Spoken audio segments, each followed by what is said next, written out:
And let's please bring in Tim Peel now, former NHL referee turned analyst. Peeler, welcome back. And if you don't mind, these chats always go so real quick, so I'm going to jump right into it. Game 4 last night, Oilers-Stars. Did the Oilers give it away, or did the Stars take it away? What did you see in Game 3? Thanks for having me on, Rod. You know what? It's watching that Dallas team. It's not so much that the Oilers gave it away, because when it was 2-0, you saw Dallas. They don't panic. Pete DeBoer, who I think is one of the best coaches in the NHL, he tweaks the lines. Obviously, having Rope Hintz was a huge benefit, as we saw for Robertson last night. And as much as I would love to see the Edmonton Oilers in the Stanley Cup final, because I think Connor McDavid and Leon Draisaitl and the fans of Edmonton deserve to see these guys in a Stanley Cup final, I just think Dallas is such a patient team, well coached, and are just deeper than Edmonton are right now. I got to say this, and I don't know how comfortable you are giving analysis on players. You do more on officiating, which is enough. But I'm watching the game last night going, Evander Kane could do a lot more.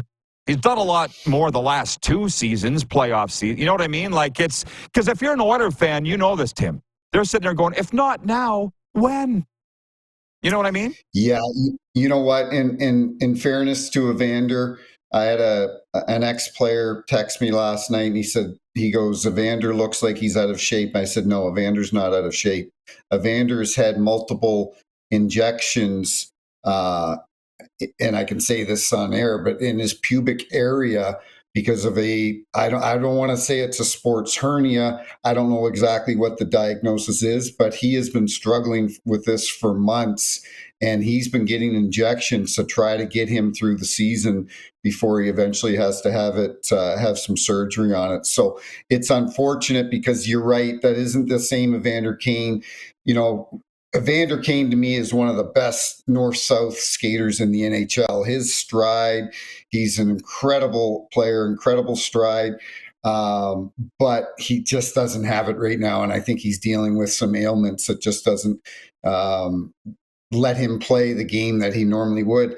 And then on the other end of the spectrum, you know, I hate to bring up goaltending, but I see Ottinger, I see Bobrovsky. I see, you know, we saw Shesterkin on Sunday.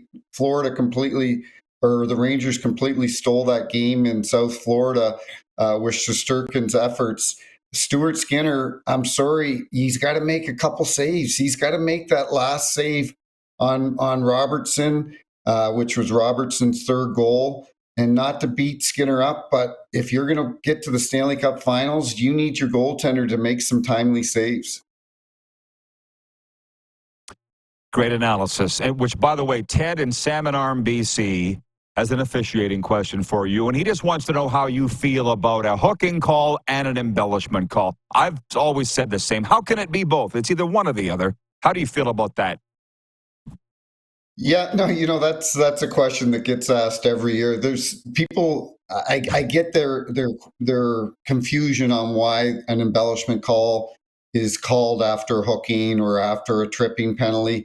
But a simple way to put it is, if a player that is fouled decides to put mustard on the hot dog and embellish that call, then that's when we're told to take, you know, both. And we changed the rule. We changed the definition, or the name of the rule, a few years ago. It used to be called a diving penalty. And so we would announce in house in the arena, you know, so-and-so's got 2 minutes for diving. Well, the NHL Players Association didn't like that we were calling their players divers. And so they got together and they tried to come up with a word that would be better suited, and hence the embellishment word. We see a lot of embellishment, I think, in the playoffs, because players are really trying to gain an advantage. We can, I don't know if you wanted to talk about the Trouba hit. I'm a big fan of Evan Rodriguez. I'm a big fan of his, but Evan Rodriguez embellished that play. He was out 2 minutes later, or less than 2 minutes later. He missed 2 shifts and was on the power play. So it's a tough embellishment is a tough rule to call, because in essence you're calling the player a cheater. I wish we had an hour. Yeah, so thank you for that on the embellishment. And by the way, the players didn't like being called divers, even though they were diving.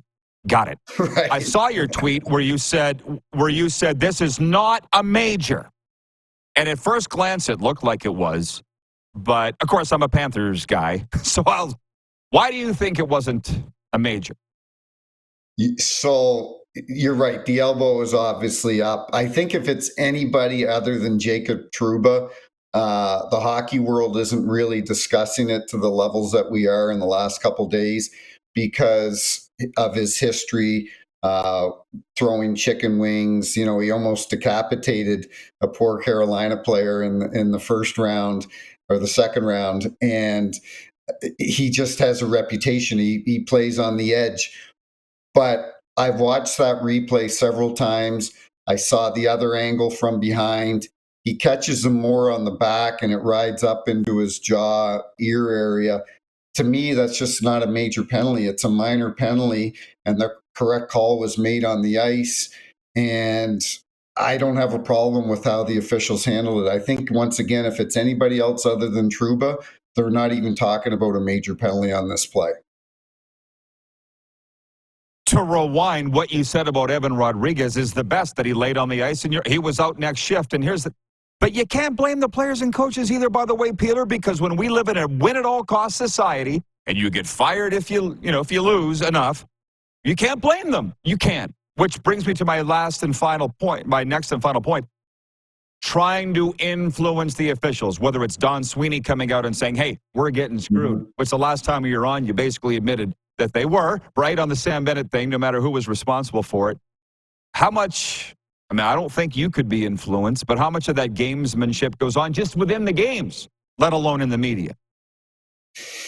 Yeah, it's a big part of the playoffs. It's a big part. The GM, Bill Zito will be meeting with the series supervisor tomorrow morning, or he's texting the series supervisor after the game saying, hey, he's sending him clips saying, hey, here's 3 or 4 plays.